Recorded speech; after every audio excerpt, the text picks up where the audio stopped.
Everything you know about prompt engineering is pretty much obsolete. I'm just kidding. Well, sort of. These new OpenAI models mark the beginning of the end of the old way of prompting. It's not that the language of prompting has changed, but there's a brand new dialect, and I think that this new dialect will start to take over more and more over the next 12 months. As these models get smarter, you'll need more nuance in these prompts to be able to get to the same outcome. Which is why in this video, I'm going to show you how to use the O1 models to their fullest potential so you can master this new accent of prompting. I'm going to go over the right and wrong way to prompt these models, when to use which type of model, how to convert your existing prompts using the GPT I put together, and finally, how to use meta prompting to generate optimized O1 prompts. And if you stick around till the end, I have 43 different prompts that I put together to get you started on your O1 prompting journey. If you don't know who I am, my name is Mark, and I've been running my own AI automation agency called Prompt Advisors for the past 2 years. We work with companies in all industries to integrate AI where it makes the most sense in their workflows. Without further ado, let's dive right in. All right, when it comes to these O1 preview and O1 mini models, there's 5 core things you need to know. Numero uno, you want to write short and sweet prompts. Before, even myself on this channel, I've built enormous prompts that sometimes span 4 to 6 pages. There's definitely still a place for those kinds of prompts in the new world, but not for these models, at least not for now. The next is to avoid chain of thought. The whole point of O1 Preview and O1 Mini is that they have a built-in chain of prompts. If you're not familiar with that, that basically means that the model quote-unquote thinks, which basically it iterates over its output to see does it fit the requirements and does it fit the goal that the user has. Next is ideally use Markdown, XML, or delimiters, and delimiters are literally just like apostrophes, triple apostrophes, to be able to isolate text or things that you want to actually make the model focus on by using punctuation or some form of notation. Next is to not dump context, and this is actually a big one because people think, okay, new model, that means I could probably throw even more files at it and ask it for something very bespoke. In this case, you actually have to do a bit more legwork with these models.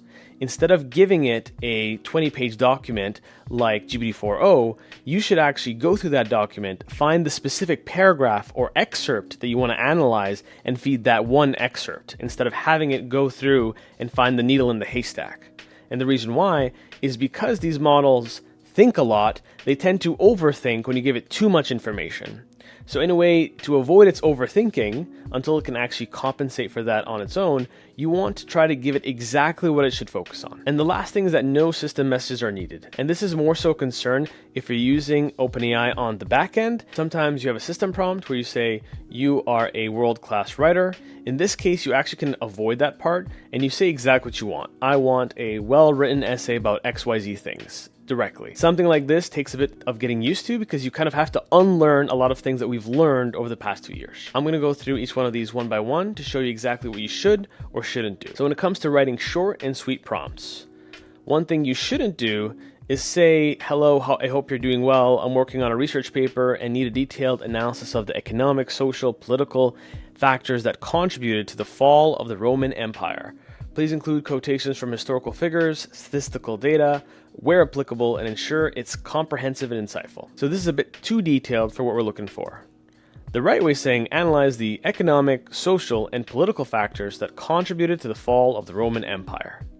If anything, we have to qualify less and spoon feed less than we did before, which is even better for you as the user. It's just about getting into the habit of getting used to this. The next thing is, as we said, we want to avoid giving it a chain of thought, which is pretty much by saying, do this thing step by step. And in this example, solve the following problem and explain each step of your reasoning in detail. If a car travels at a constant speed of 60 kilometers per hour, how long will it take to cover a distance of 180 kilometers? Think step by step. So in this case, we don't need to do that last part because natively it does think step by step. So you could actually go and say, how long will it take a car traveling 60 kilometers an hour to cover 180 kilometers? So a little technique to help you out is imagine you're texting the model instead of writing an email to the model. Because up until now, we've been writing emails or essays, but if you start to get into the mindset that you're sending an iMessage or a WhatsApp message to these models, it'll help you be a lot more succinct naturally. Next, this is something that is not new, especially if you watch my content on meta prompting or anything related to prompt engineering. Markdown is super helpful. So if you say, read and summarize these articles, Article 1 discusses the impact of the renewable energy, and Article 2 covers advancements in AI. The right way is actually to say summarize the following articles and somehow denote them. In this case, we're using 3 quotations on each side to make it very denoted exactly where the focus should be from the prompt. Now, alternatives to this, you could use hashtags, you could use the parentheses or larger than or smaller than signs if you're using something like XML. If you don't know what XML is, don't worry about it. The hashtags or something like this would be enough to help the model understand what the goal is. All right, and the next thing is to, again, not dump context. So it's super helpful now that in ChatGPT, you physically can't upload a file. But in a few months, that's completely going to change. You're going to be able to upload larger files. You're going to be able to access the internet. So we'll have to remember these principles to make sure we're still able to get the best out of these models. So the wrong way to do this is say, based on all the following documents, write a report on climate change. And then you throw each document and tell it exactly what those documents are. That's what I'm used to with GPT-4o models, Claude 3.5 Sonnet, and pretty much every large language model today. Where we have to go is we want to choose a very specific excerpt. So based on the following document, write a report on climate change. And maybe we say one specific document or one set of excerpts from that document. And this one is the hardest one to unlearn, but the most important thing is that we need to start understanding that there's multiple models and multiple versions of models that are all optimized for specific use cases. Before, all we had was GPT-4, so we used GPT-4 for everything. But now we have to be very selective about when we use GPT-4o mini, when we use GPT-4o, and when we use these O1 models. Now, no system messages needed. This one's self-explanatory. Instead of saying, you are an expert travel guide who provides detailed itineraries, you would just say, plan a 7-day trip to Japan, and just assume that it understands that it would have to take on the persona of an expert travel guide to actually accomplish this goal. Now, when should we actually use each of the OpenAI models based on everything we just mentioned? Now, the best analogy to always keep in mind is that you now have a toolbox of models instead of one hammer. You have a hammer, you have a wrench, you have a screwdriver. In my opinion, the hammer would be something like an O1 model. A wrench would be something like a GPT-4o model. You'll use that a lot more often. And a screwdriver is probably the mini models or the 3.5 turbo models. So when it comes to OpenAI O1 preview, right now it tries to act as a pseudo oracle. You want to ask it more of the big picture questions. So in my case, I started asking it questions like, hey, here are the operations of prompt advisors. Here's what we're doing every month. What do you think we should do strategically from a pivot perspective when it comes to servicing projects? Some form of big picture project. Imagine O1 preview of like an executive in a company. You wouldn't tell them to be like, write me a 10-page essay or write me a story or read this whole document and summarize it. You would give it very high-level tasks. Now, O1 Mini is meant to be the protege of the O1 preview, where it's fast, it's nimble, it's much better at math, it's much better at coding, so hallucination is way better than 3.5 Turbo or 4.0 Mini. But again, you'd probably want to use this for admin tasks when it comes to either coding, mathematical ability, counting things, but maybe not necessarily writing actual sonnets or responding to things yet. Ideally, the smaller models are the ones you'd want to use in like a make.com automation, a chat agent, an OpenAI assistant, just because they're quick, they're nimble, and they're usually smart enough to actually get across. So right now, I wouldn't really have a place to use the O1 MIDI models yet, until OpenAI adds a few features they were talking about. One of those features is actually to control the amount of time that these models think. So right now it can go anywhere from 5 seconds to 50 seconds.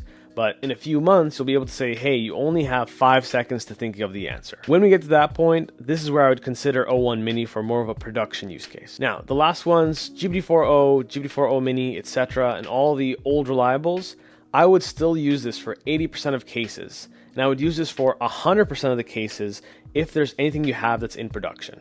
Because again, it's not just about the time or latency of these models. They're actually going to be much more expensive for a while in terms of reasoning, because there's a lot of hidden tokens that are burning behind the scenes that will quickly bankrupt you if you are doing something in operations of thousands to millions. So for now, I would stick to the 4.0 models and that whole family suite of models from before, because those are predictable, those won't break in production, and most importantly, when it comes to actually deploying these, this won't have as big a deal in terms of latency as these newer models will. All right, with that said, I'm now going to move on to show you how we can convert prompts from the old world into the new world in case you want to use the O1 models for similar tasks. All right, so I created this custom GPT that you're going to have access to in the link in the description below. It's going to be a Gumroad link with this whole presentation, the GPT, as well as the Easter egg, the 43 prompts I put together for you, all available for you. And if you want to support the channel, I love you. If not, I still love you. So the idea is, let's create a prompt from the old world, and let's use my strategy of meta prompting to actually get there. So let's go here and let's say you are a prompt engineer. You write detailed prompts and output them in Markdown in a code block. Write me a very long, detailed prompt on how to travel a 10-day trip to Australia. And then it should write something pretty complex, or at least pretty detailed. And as you see here, it probably will be a few pages, or at least one page worth of content. And what we're going to do is we're going to take this, copy paste it into my GPT, and behind the scenes, and you can break into my GPT to look at the instructions, but pretty much all I'm saying is be succinct, don't do any chain of thought, don't say step by step. Pretty much the whole presentation I showed you, I've basically shoved those instructions into the custom GPT. So if we take this and we go into my custom GPT and click on convert my prompt, and then we will just place the prompt here. What it should do is take that prompt and create a very succinct version of it that's optimized for the O1 model. So you'll see in terms of this to this, it's at least half, if not a third of the size.